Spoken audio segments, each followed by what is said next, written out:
રક્ત ગોરાખું ભાર. પૂજા કરવાનો નિયમ તૂટશે એટલે ફરીથી કૃષ્ણ ક્રોધિત થશે અને આ વખતે કૃષ્ણના કોપથી કોઈ નહીં બચી શકે.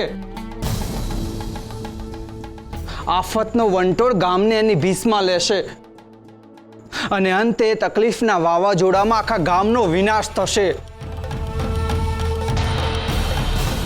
હવે કૃષ્ણને પાછા લાવવાનો એક જ ઉપાય છે, મારી પ્રતિમા બનાવો.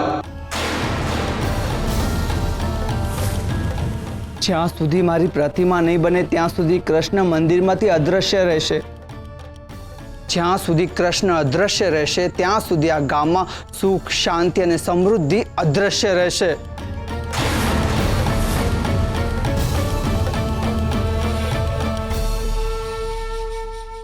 જોયું, આપણા કારણે ભગવાન દુઃખી થઈ રહ્યા છે. કૃષ્ણનું મંદિરની બહાર નીકળવું એ ગામના લોકોને બહુ ભારે પડશે. હા બધું પેલા પરમા અને ગોરાના લીધે જ થયું છે. એમણે લીલાધર કૃષ્ણની પ્રતિમા બનાવવાની ના પાડી એટલે સ્વયં કૃષ્ણ મંદિરમાંથી ને આ ગામ છોડીને ચાલ્યા ગયા. જો મહારાજ મુહિમ પર ન ગયા હોત તે બંનેને હું મૃત્યુદંડ અપાવત. પણ અત્યારે તો આખું ગામ એ લોકોની ભૂલનો દંડ ભોગવી રહ્યું છે. અને ગિરધરદાસ, કૃષ્ણનો શ્રાપ આખા ગામ પર લાગી ગયો છે. એમાંથી ગામને કોઈ નહીં બચાવી શકે. ભગવાનના એક શાપમાંથી તો બચ્યા, હવે બીજો શાપ લાગશે તો હવે શું થશે? અનર્થ થઈ રહ્યો છે. હવે માધવપુર ગામ ધરતીમાં સમાઈ જશે, જેમ દ્વારિકા પાણીમાં સમાઈ ગઈ હતી એમ. કૃષ્ણના પ્રકોપથી બચવું અસંભવ થઈ જશે.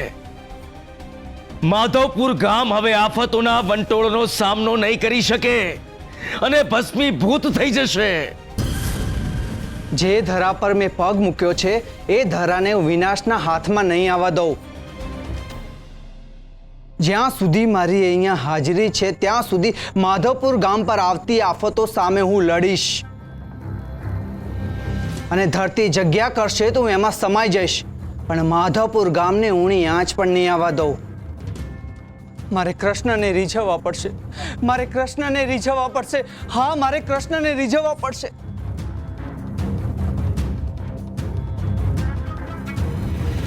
હે કૃષ્ણ, આ માધવપુર ગામ હવે મારું ગામ છે. અહીંયા ભક્તિની નદીઓ વહે છે. અહીંના લોકોના હૃદયમાં શ્રદ્ધાની જ્યોત અવિરત ઝળહળી રહી છે. ઈશ્વર માટે મેળવવા મુશ્કેલ હોય એવા ભોળા અને શ્રદ્ધાળુ લોકોની જવાબદારી હવે મારી છે. હું લીલાધર શ્રી કૃષ્ણ પ્રણ લઉં છું. જ્યાં સુધી કૃષ્ણની મૂર્તિ દ્રષ્ટિમાન નહીં થાય ત્યાં સુધી હું અહીંયા કૃષ્ણની જગ્યાએ સ્થાન ગ્રહણ કરીશ. કૃષ્ણની ખાલી પડેલી જગ્યાને એમનો અવતાર પૂરશે. કૃષ્ણની પ્રતિમાની જગ્યાએ હું સ્વયં ભક્તોને દર્શન આપીશ. કૃષ્ણ નથી તો અહીંયા સ્વયં લીલાધર કૃષ્ણ આવશે. હું કૃષ્ણની આરતી અને પૂજા કરવાના ચાલી આવતા નિયમ અને પરંપરાને તૂટવા નહીં દઉં. કૃષ્ણની આરતી ના થવી એટલે માધવપુર ગામ પર સંકટ આવું, પણ હું એ સંકટના પડછાયાને ગામ પર નહીં આવવા દઉં. એટલે હું હવે કૃષ્ણનું સ્થાન લઈશ.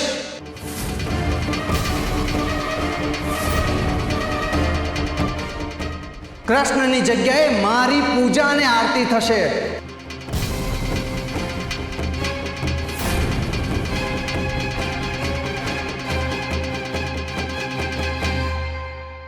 પ્રભુ,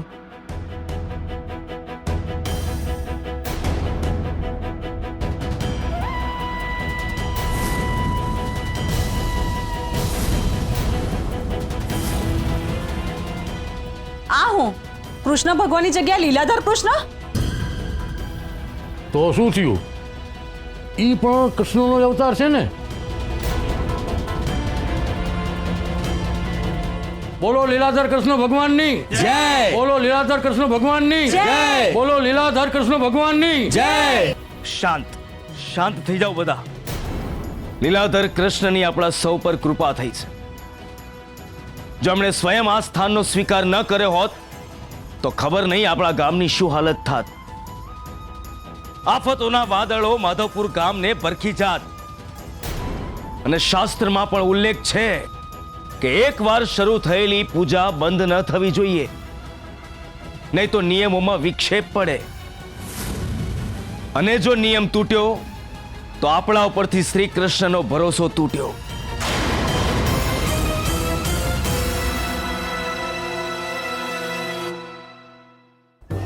જોયું ને મુરલીધર, આવી ગયો ને તારા સ્થાન પર લીલાધર. તે બહુ લીલાઓ આદરી, પણ અંતે આ લીલાધરની લીલાની જીત થઈ. મેં તારી પ્રતિમાની સમક્ષ જ કહ્યું હતું કે હું તારું સ્થાન ગ્રહણ કરીશ, અને જો મારું વચન સત્ય ઠર્યું. મેં જે કહ્યું હતું એ મેં કરીને બતાવ્યું. હવે તારી જગ્યાએ મારી પૂજા થશે. અત્યારે તું મંદિરમાંથી અદૃશ્ય થયો છે, ધીમે ધીમે લોકોના હૃદયમાંથી અદૃશ્ય થઈશ. તારા પરની શ્રદ્ધાની જ્યોત હવે મારા માટે ઝળહળશે. હવે લોકો કૃષ્ણની નહીં, લીલાધર કૃષ્ણની જય બોલાવશે. લીલાધર, મારી લીલા મારી કૃપા હોય છે, ને તું જે લીલાના નામે કરી રહ્યો છે એ કપટ છે. મંદિરમાં રહેલી મારી મૂર્તિ મારી ઈચ્છાનું નહીં, મારા ભક્તોના હૃદયમાં રહેલી મારી શ્રદ્ધાનું પ્રતીક છે. ને તારી મૂર્તિ તારી ઈચ્છા, લાલસા, પ્રતિષ્ઠાની ભૂખની પ્રતિમા છે. ભક્તોની શ્રદ્ધાને સ્થાને તારી લાલસા વધારે સમય નહીં ટકે. નિભાડામાં જેમ કાચા માટલા આપોઆપ ફૂટી જાય છે, એમ મારા ભક્તો જ તારી અંધશ્રદ્ધાની અમાસમાં ધર્મ માટેની શ્રદ્ધાનો ચંદ્ર ઉગાડશે. તે પહેરેલા પ્રપંચનો પહેરવેશ તારે જાતે જ ઉતારવો પડશે. તો સાંભળો, આજથી જ્યાં સુધી શ્રી કૃષ્ણની મૂર્તિ ન મળે ત્યાં સુધી આ ગામમાં અને આ મંદિરમાં આપણે લીલાધર કૃષ્ણની જ પૂજા કરીશું. બોલો લીલાધર કૃષ્ણ ભગવાનની જય લીલાધર કૃષ્ણ ભગવાનની જય લીલાધર કૃષ્ણ ભગવાનની જય પૂજારી બાપા, શું થયું? કેમ આમ હાફળો ફાફળો આવે છે? ચમત્કાર થઈ ગયો પૂજારી બાપા, ચમત્કાર થઈ ગયો. શું ચમત્કાર થયો? ગામના તળાવનું પાણી ફરીથી પહેલા જેવું થઈ ગયું.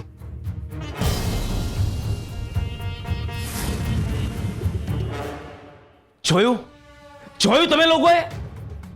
હજુ તો લીલાધર કૃષ્ણે મૂર્તિનું સ્થાન જ લીધું અને ત્યાં તો તળાવનું પાણી પણ શુદ્ધ થઈ ગયું.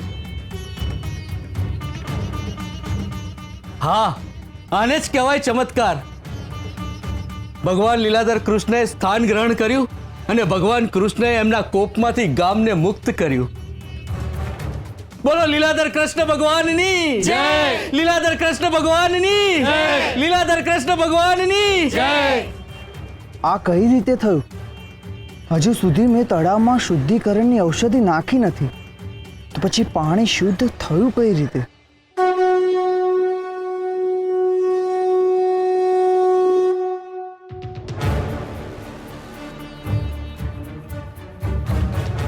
પૂજારી બાપા, ગોરા એવું બોલ્યો તો તળાવનું પાણી લીલાધર કૃષ્ણના લીધે નહીં, કૃષ્ણ ભગવાનના લીધે સારું થયું છે. આ ગોરાને સજા આપવી જ પડશે પૂજારી બાપા. આ તમે કહો તો અમે હંધાઈ એના ઘેર જઈને એને દંડ આપીએ. હું કહો છો ભાઈઓ? તઈ હાલો ભગલા, એને સજા પ્રભુ આપશે.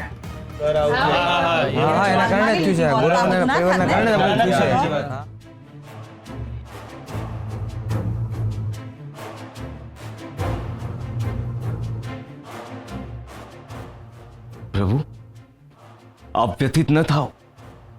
આપની વ્યથા હું સમજી શકું છું. એ પાખંડીના લીધે આપ દુખી ન થાઓ.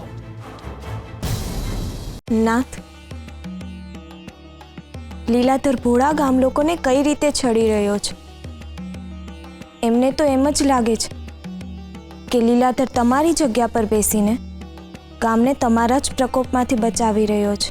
રૂકમણી, જે લોકો ભગવાનને શોધે છે એ લોકોને આવા પાખંડી લોકો જ મળે છે, પણ જે લોકો ભક્તિ કરે છે એ લોકો ભગવાન સુધી પહોંચવાનો માર્ગ જાતે જ બનાવે છે. નાથ,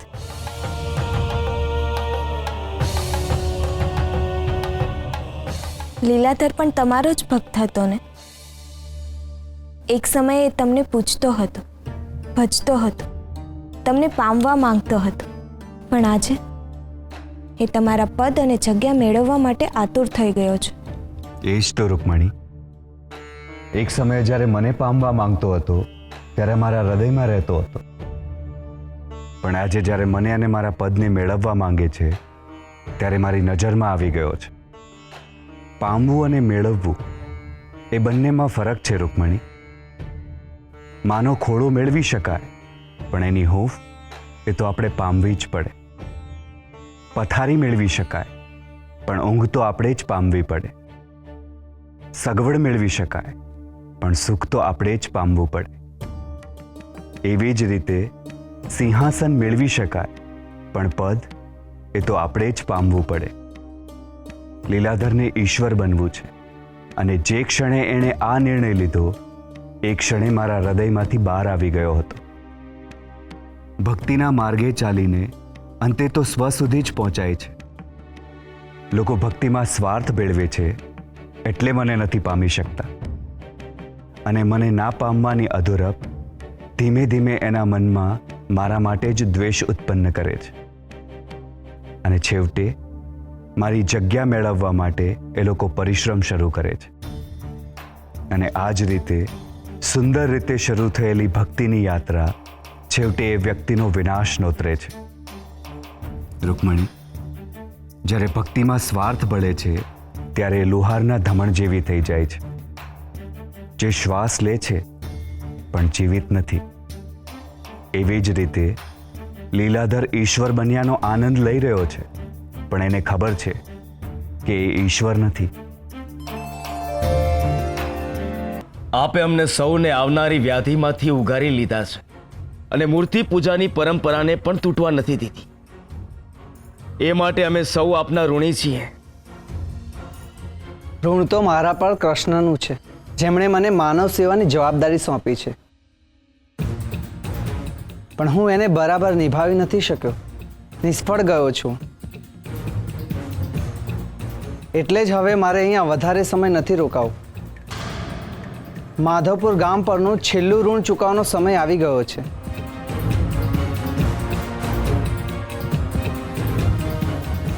ગિરધરદાસ, હું ઈચ્છું છું કે મારી વિદાય ઉત્સવ સમી બની રહે.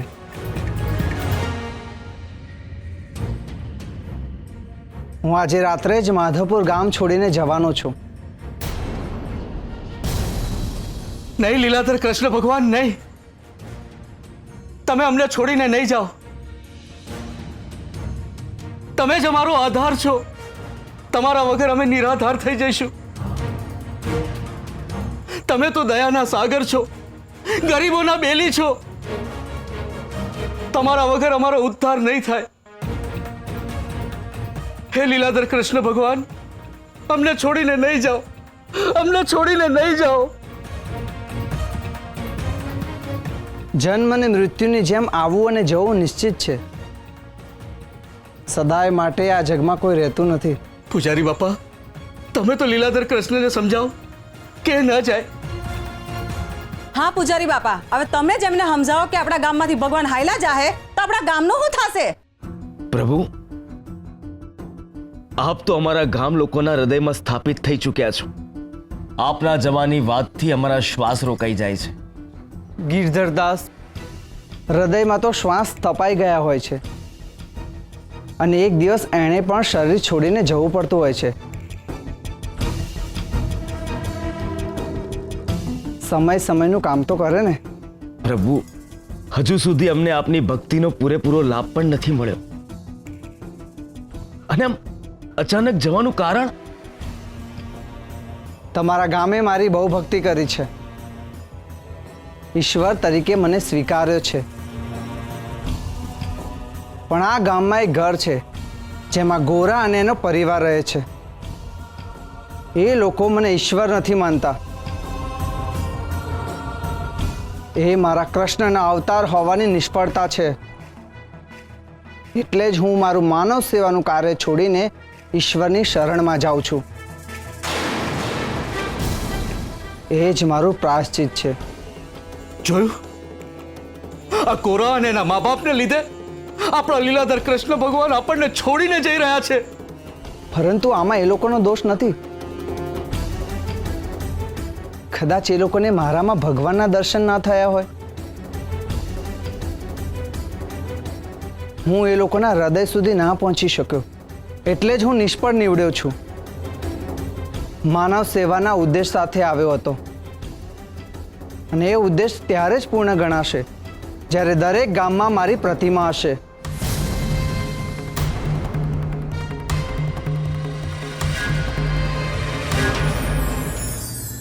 શ્રાપ. શ્રાપ એટલે શું? ગુસ્સાનું પરિણામ કે ક્રોધનો જવાબ? શ્રાપ એટલે ડર. શ્રાપ એટલે મનમાં ધરબાયેલો અવિશ્વાસ. શ્રાપ એટલે હું ચાલી શકું છું એવી શ્રદ્ધા સામે આ રસ્તો મને ચાલવા નહીં દે એવો અવિશ્વાસ. શું તમે વિચાર્યું છે કે જે ઈશ્વર તમને સમજવાની અને તર્ક કરવાની શક્તિ આપે, કે તમે જાતે જ પારખીને નક્કી કરો કે તમારે ઈશ્વરને પૂજવા છે કે નહીં? શું એ ઈશ્વર જેની તમે પૂજા નહીં કરો તો એ ગુસ્સે થઈને આફતના વંટોળમાં ફસાવી દેશે, કે પછી જે હંમેશા પ્રગતિની ગતિ બનીને આવે છે એ તમારી અધોગતિ કરશે? ના, ઈશ્વર તો તમને માત્ર રસ્તો બતાવશે. જો તમે થાકશો તો હૂંફ અને હિંમત બનીને આવશે. હા, પણ ઘણા ઠગ લોકો ઈશ્વરને હાથો બનાવીને પોતાની ઠગાઈનું હથિયાર ચલાવે છે, જેનાથી બચીને રહેવું. જેટલી ઈશ્વર વિશેની તમને ખબર છે એટલી જ એમને પણ ખબર છે. ઈશ્વર ક્યારેય કોઈને અલગથી મળતો નથી, કારણ કે ઈશ્વર તો સર્વનો છે. જો ઈશ્વરને જાણવો કે સમજવો હોય તો પોતાની અંદર જ જોવું. બાકી બીજાના બતાવેલા ઈશ્વર એની કલ્પનાના પૂતળા જ હોય છે. ઈશ્વર શ્રાપ ના આપે, એ તો દુશ્મનને પણ માફ કરીને પ્રેમ કરવાની સારફ આપે.